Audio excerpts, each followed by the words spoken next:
मङ्सिर 23 काठमाडौँमा रापरपाको शक्ति प्रदर्शन, ज्ञानेन्द्र साई बने आन्दोलन संयोजक। राष्ट्रिय प्रजातन्त्र पार्टी रापरपाले मङ्सिर 23 गते काठमाडौँमा बृहत आन्दोलन गर्ने घोषणा गरेको छ। आन्दोलनको मुख्य तयारी र व्यवस्थापनको जिम्मा पार्टीले युवा नेता ज्ञानेन्द्र साईले दिएको छ। रापरपाले दिएको जानकारी अनुसार साईलाई आन्दोलन परिचालन समितिको संयोजक बनाएको छ।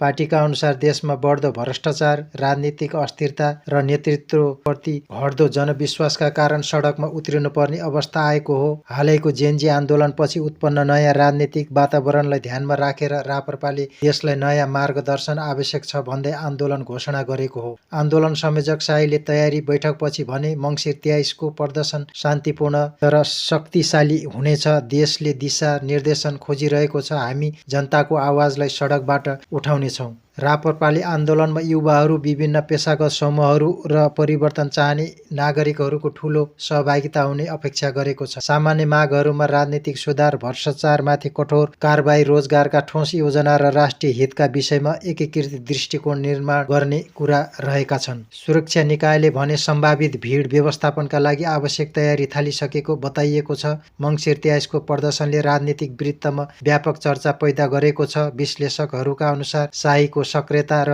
जनस्तरमा बढ्दो असन्तुष्टिले राजधानीमा हुने यो आन्दोलन आगामी दिनको राजनीतिक समीकरणमा प्रभाव पार्न सक्ने